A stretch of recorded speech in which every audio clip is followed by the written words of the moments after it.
welcome. This is Nehal Shukla from Team Adgully, and today with me I have the founder. Oh wait, the Malkin of Nish Hair, Parul Gulati. Hi, Parul.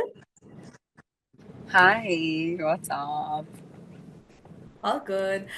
So, Parul, before I could start with anything, I would like to know about your journey about Nish Hair from right from its inception to the current after getting funding in Shark Tank. Could you highlight some of the key milestones that you have had and some of the challenges that you faced?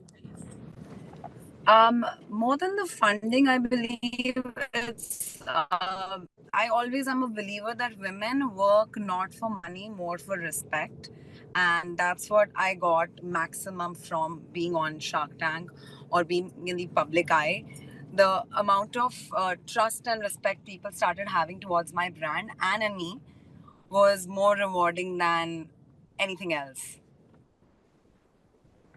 Absolutely. And what was that inspiration, that one point where you thought that, okay, I want to go ahead and start with this hair? What was your vision back then? It was to have a legacy behind. Even as an actor, I always want to do characters that live even after I'm gone.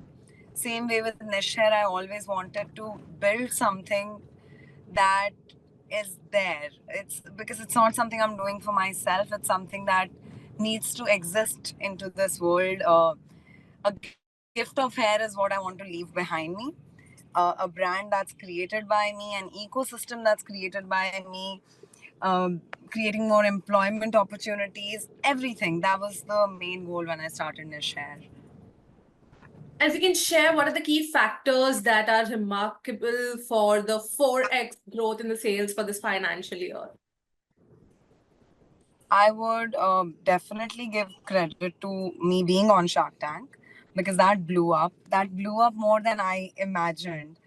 Even I was like, I don't know anything about business. How did people listen to me talk about business? So I believe the inherent quality that I have is about marketing my product effortlessly. That I can attribute to. Also, having a great marketing team now, in house marketing team we have. So, we have been making conscious decision of spending more on marketing than before because earlier I didn't spend anything at all, as I mentioned on the show. So, promoting in any area where we could find more women. So women's cricket IPL is what we sponsored. We ran our ads during Shark Tank this season because I was like, what a great way. I ended the season. They ended the season with me. Why not in the beginning of the season if I could run my ad of Nish Hair? Also, we're experimenting with different kinds of faces and different people when it comes to our models. So I attributed definitely being on Shark Tank, having that exposure, but after that it being a conscious decision of us marketing it to the right through right channels and through right mediums. As I mentioned that we ran an ad during Shark Tank. It was a conscious decision because the season ended with me. And I was like, why not? It should begin also with me. So we consciously ran ads during Shark Tank. Also, we sponsored Women Cricket IPL. Um and yeah, also taking models or real faces who are actually suffering from alopecia and have hair thinning, hair loss, so that that communicates the right message to a consumer. Absolutely. And then, how did Nish Hair manage to expand from a 11 members team to a 33 members team now? How does this workforce, this dynamic workforce, if I had to say, contribute to the brand's mission? First of all, these are all women. We operate with only women team, which I'm so fortunate to have all of them who are so amazing and they bring all of their experiences into my workplace, and that's the workforce we have. Um, I think because if the work is increasing, even back then, 13 of us were doing a work of 30 people, and now I think 33 people are doing a work of 99 people. We are still a smaller but very, very ambitious team, and we one person is always doing a job of three people. I think that's a thing when you have a startup. Everyone's doing everything because everyone's end goal is for it to do better and bigger. Absolutely. And if you had to share some impact that appearing on Shark Tank, because you mentioned that being on Shark Tank changed your perspective towards the marketing of Niche Hair. So, if you can share some of the key moments that impacted and the offer that Amit Jain made for you, how has that shaped Niche Hair's trajectory? I I feel just could you repeat the last part of what Amit Jain? What did you say? Sorry, I missed So that. the offer that Amit Jain made, how has that shaped the Nichelle trajectory? Uh the offer that he made was, I mean, I think I totally deserved that. So I didn't even think doubt that for a second.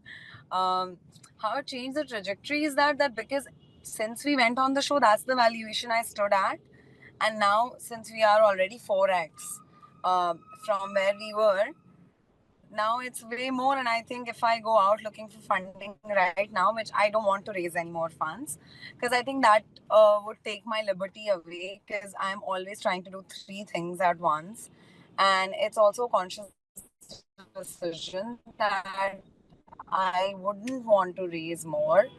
So I don't know how that changed the trajectory when I'm still finding it out. All right. And we've seen a lot of unexpected collabs on Instagram, wherein you collaborate with either some of the other founders. You've always seen encouraging other women entrepreneurs. So, can you share more insights towards that? I feel when I started, I really thought Instagram is a place if you want to reach out to maximum people. And I remember DMing so many people that let's do something, let's do something. Back in the day, nobody did anything for me. So I was like, now if I have the resources, if I have, I already get paid to promote on my account. But what about the smaller brands who can only dream of having people with certain following or people with certain impact and influence?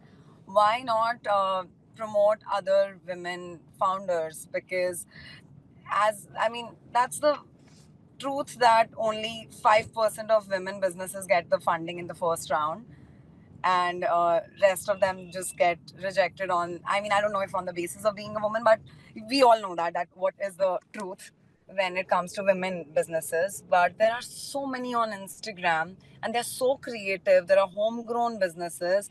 I was like, I'm gonna be the flag bearer of taking these businesses forward, because eventually goal is to be a shark only, you know. Absolutely.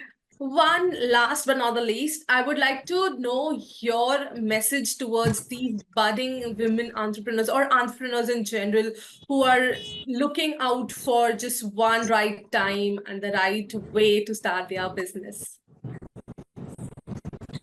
There's no right way and right time. When you feel like, just do it. I had read it somewhere. We we are full of ideas, but it's only the ones who execute make it. So ideas तो 50,000 आते हैं हमें, जो execute करते हैं वही कुछ कर पाते हैं. So just knowing that right now no one's understanding my vision, I don't know if I have enough funds or not. I feel it's just that moment when you're like, I'm going to do it no matter what. You jump right in. Um, Thinkers are thinkers, doers are doers. That's why doers are the ones, those who end up making the most and end up achieving the most. So just do it. Be Nike, just do it. All right. Thank you. That was all with the questions. Thank you so much, Parul. Thank you so much for having me over, and